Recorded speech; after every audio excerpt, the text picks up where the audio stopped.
Hello दोस्तों, मैं आपका बहुत बहुत स्वागत करता हूं आपके अपने यूट्यूब चैनल एजुकेशनल सुपरस्टार में। आज हम साइंस की वर्कशीट 31 करने वाले हैं। तो दोस्तों, इस वीक की वर्कशीट बहुत लेट हो गई, उसके लिए मैं आपसे माफ़ी चाहता हूं, क्योंकि मेरे पास समय की कुछ कमी हो गई थी, तो मैं वीडियो नहीं लेके आ पा रहा था। तो दोस्तों, आज मैं आपके लिए वीडियो लेके आ गया हूँ और इसमें हम साइंस वर्कशीट 31 करने वाले हैं। तो चलिए शुरू करते हैं आज की स्पेशल वीडियो।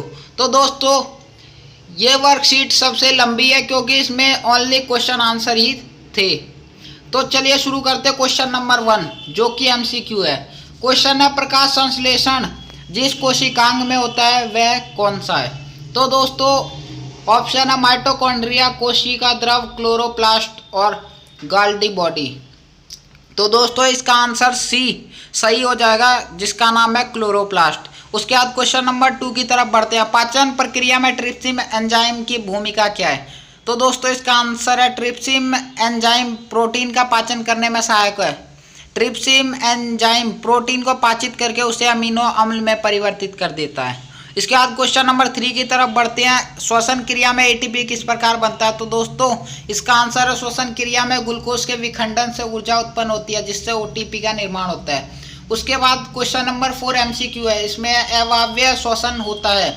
उपरोक्त सभी में होता है दोस्तों, ईस्ट में, जीवाणु में और मानव की मांसपेशियों में। तो इसका ऑप्शन डी सही हो जाएगा। दोस्तों, यहाँ पे ऑप्शन सी 2 बार लिखा गया है, उसके लिए मैं आपसे माफ़ी चाहता हूँ। यहाँ पे ऑप्शन डी कर लीजिएगा।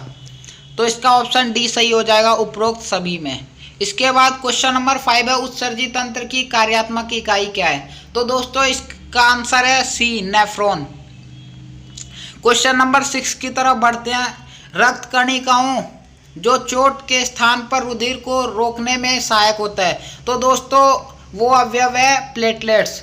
प्लेटलेट्स जो है वो रक्त का थक्का जमाने में सहायक होता है। इसके बाद वाक्य को पूर्ण करना। लसिका रुधिर के प्लाज्मा के समान है, लेकिन यह रंगहीन होती है और इसमें अल्प मात्रा में प्रोटीन होता है। तो दोस्तों, इस तरह से आप इस वाक्य को पूर्ण कर सकते हैं। क्वेश्चन नंबर 8 की तरफ बढ़ते हैं। यदि किसी पौधे से जाइलम निकाल दिया जाए तो उस पौधे का क्या होगा? तो दोस्तों, इसका आंसर है, यदि किसी पौधे का जाइलम निकाल दिया जाए तो पौधे में जल और लवणों का वहन नहीं होगा, क्योंकि जाइलम के द्वारा जल और लवणों का वहन होता है और परिमाणतः पौधे में प्रकाश संश्लेषण की क्रिया भी नहीं होगी। इसके बाद क्वेश्चन नंबर 9 है, यह एमसीक्यू है। वह रुधिर वाहिका जो ऑक्सीजनित रुधिर को फेफड़ों से हृदय तक ले जाती है, तो वो दोस्तों फुसफुस सिरा है। इसका ऑप्शन सी सही हो जाएगा। इसके बाद क्वेश्चन नंबर 10 है, उसमें अभिकथन दे रखा है। अभिकथन ए है, रंध्र पत्ती की सतह पर पाए जाने वाले छोटे छिद्र होते हैं। और कथन आर है, गैसीय विनिमय इन्हीं रंध्रों के द्वारा होता है। ऑप्शन ए है, ए और आर दोनों सही है तथा आर अभिकथन की सही व्याख्या है। ऑप्शन बी है, ए और आर दोनों सही है पर आर अभिकथन की सही व्याख्या नहीं है। तो दोस्तों, इसका ऑप्शन ए सही हो जाएगा, क्योंकि रंध्र पत्ती की वह सतह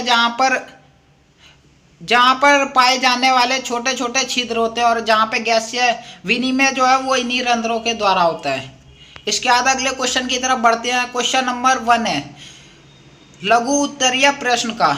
एक ब्रेड का टुकड़ा चबाने के पश्चात कुछ समय पश्चात मीठा क्यों लगने लगता है? तो दोस्तों, इसका आंसर है, एक ब्रेड के टुकड़े को जब हम चबाते हैं तो कुछ समय पश्चात इसीलिए मीठा लगने लगता है क्योंकि लार में उपस्थित एंजाइम कार्बोहाइड्रेट को ग्लूकोज में तोड़ देता है। और दोस्तों, ग्लूकोज स्वाद में मीठा होता है, इसीलिए हमें वो मीठा लगने लग जाता है। क्वेश्चन नंबर 2 है, मानव पाचन तंत्र में सबसे बड़ी ग्रंथि कौन सी है? इसके क्या कार्य हैं?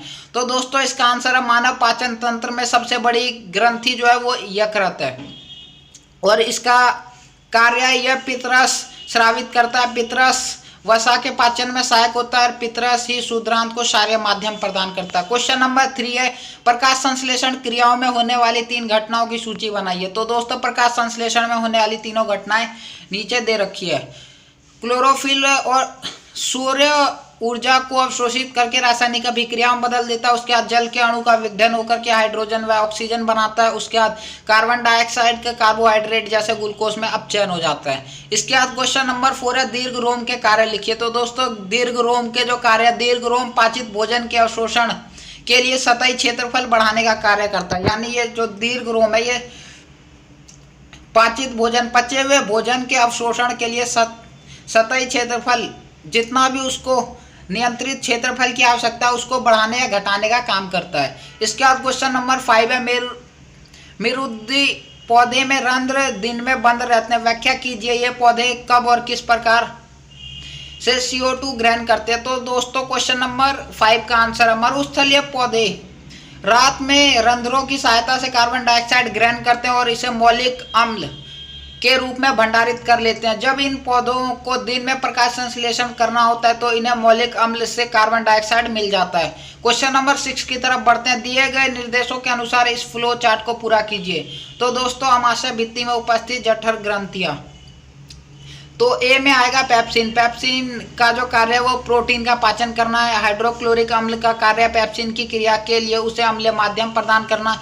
श्लेष्मा का कार्य अमाशय की आंतरिक भित्ति से अधिक हाइड्रोक्लोरिक अम्ल की रक्षा करता है। उसके बाद क्वेश्चन नंबर 7 है मानव में दोहरा परिसंचरण से आप क्या समझते हैं। मानव में रक्त हृदय से 2 बार होकर गुजरता है, इसीलिए इसे दोहरा परिसंचरण तंत्र कहते हैं। क्वेश्चन नंबर 8 है धमनी और शिरा में विभेद लिखिए। धमनी और शिरा में दोस्तों इससे पहले मैं आपको समझा चुका हूं, तो आप यहां से नोट कर सकते हैं। इससे पिछली वर्कशीट में भी ये क्वेश्चन रिपीट हुआ था, तो आप इसको कॉपी कर लीजिएगा। मैं इसमें आपको मोटा मोटा बता देता हूँ कि क्या होता है। धमनी जो है ये वितरण वाहिका होती है, शिरा संग्रहण वाहिका होती है। धमनी में जो है ऑक्सीजनित रुधिर को हृदय से शरीर के विभिन्न अंगों तक ले जाती है और शिरा विऑक्सीजनित रुधिर को शरीर के विभिन्न अंगों से हृदय तक ले जाती है। तो दोस्तों अगला क्वेश्चन है क्वेश्चन नंबर 9 पदार्थों के ऊपरीमुखी वहन में वाष्पोत्सर्जन किस प्रकार सहायक है। तो दोस्तों इसका आंसर है वाष्पोत्सर्जन की वजह से जाइलम में एक ऊपर की ओर बल लगता है जिसको चूसक बल कहते हैं, जो पदार्थों के ऊपरीमुखी गति में सहायक होता है। उसके बाद क्वेश्चन नंबर 10 है मानव विक्र में मूत्र निर्माण की प्रक्रिया की व्याख्या कीजिए। तो दोस्तों इसका आंसर है इस प्रक्रिया में विक्र रक्त में ये सभी अवांछित पदार्थ को अलग करके मूत्र का निर्माण करता है। इस प्रक्रिया में मुख्यतः 3 चरण सम्मिलित होते हैं, निस्यंदन, पुनः अवशोषण तथा श्रावण। ये सभी प्रक्रम सुनिश्चित करते हैं कि शरीर से सिर्फ अवांछित पदार्थ तथा अत्यधिक जल को बाहर निकाल दिया जाता है। इसके बाद क्वेश्चन दीर्घ उत्तरीय प्रश्न। तो दोस्तों क्वेश्चन नंबर 1 है मानव हृदय के व्यवस्थात्मक काट दृश्य का चित्र बनाकर उस पर नामांकित कीजिए। फुसफुस धमनी, बायां अलिंद, बायां नीला, महाधमनी, महाशिरा, फुसफुस शिरा। उसके बाद तो दोस्तों इसका आंसर आपकी स्क्रीन पर शो हो रहा होगा, आप वहां से उसे नोट कर सकते हैं, मानव हृदय का डायग्राम। तो अब अगले क्वेश्चन की तरफ बढ़ते हैं। क्वेश्चन नंबर 1 का बी पार्ट है मछलियों में रुधिर परिसंचरण मानव में रुधिर परिसंचरण से भिन्न होता है, इस कथन की पुष्टि करिए। तो दोस्तों इस कथन का पुष्टि करना है, तो चलिए शुरू करते हैं। इसका आंसर मछलियों के हृदय में 2 प्रकोष्ठ होते हैं, यानी कि उनके जो हार्ट है उसमें 2 चैम्बर होते हैं। उनमें एक पूर्ण चक्र में रक्त केवल एक ही बार जाता है। मछलियों का जो हार्ट है उसमें रक्त एक ही बार जाता है और हृदय में प्रवेश करता है, परंतु मानवों में 4 प्रकोष्ठ है, यानी कि मानव के जो हार्ट है उसमें 4 चैम्बर हैं। 4 चैम्बर का हृदय होता है, हार्ट होता है, इसीलिए उनमें एक पूर्ण चक्र में रक्त हृदय में 2 बार जाता है, यानी कि एक पूर्ण चक्र जब होता है तो उतने में हमारे हार्ट के अंदर 2 बार रक्त आता है, मतलब इनमें दोहरा परिसंचरण तंत्र होता है। तो दोस्तों इतना ही डिफरेंस है एक मछली के रुधिर परिसंचरण में और मानव के परिसंचरण में। अब इसके बाद क्वेश्चन नंबर 2 की तरफ बढ़ते हैं। मानव उत्सर्जन तंत्र का नामांकित चित्र बनाकर इन अंगों को अंकित कीजिए। वक्र, मूत्रवाहिनी, मूत्राशय, मूत्रमार्ग। तो दोस्तों आपकी स्क्रीन पर इसका आंसर शो रहा होगा, आप वहां से उसका डायग्राम बना सकते हैं। चलिए इसके बी पार्ट की तरफ बढ़ते हैं। बी पार्ट कहता है प्रत्येक नामांकित अंगों का एक कार्य लिखिए। तो दोस्तों इसमें विक्र का कार्य रक्त का निस्यंदन, मूत्रवाहिनी का कार्य मूत्र को विक्र से मूत्राशय तक ले जाता है। मूत्राशय मूत्र को अस्थायी रूप से भंडारित करता है, फिर मूत्र विसर्जित नियंत्रित करता है। फिर मूत्र मार्ग में क्या होता है, मूत्र को बाहर निकालने के लिए एक मार्ग प्रदान किया जाता है जिसे मूत्र मार्ग कहते हैं। इसके बाद क्वेश्चन नंबर 3 है, जलीय जीवों और स्थलीय जीवों की सांस लेने की दरों में अंतर होता है, क्यों, व्याख्या कीजिए। तो दोस्तों इसका आंसर होगा, जल में खुली ऑक्सीजन की मात्रा वायु में उपस्थित ऑक्सीजन की मात्रा की तुलना में बहुत कम होता है, इसीलिए जलीय जीवों की श्वसन दर स्थलीय जीवों की अपेक्षा अधिक तेज होती है। तो दोस्तों ये वर्कशीट यहीं पर समाप्त हुई। मिलते हैं हम आपसे अगली वीडियो में, तब तक के लिए बाय बाय।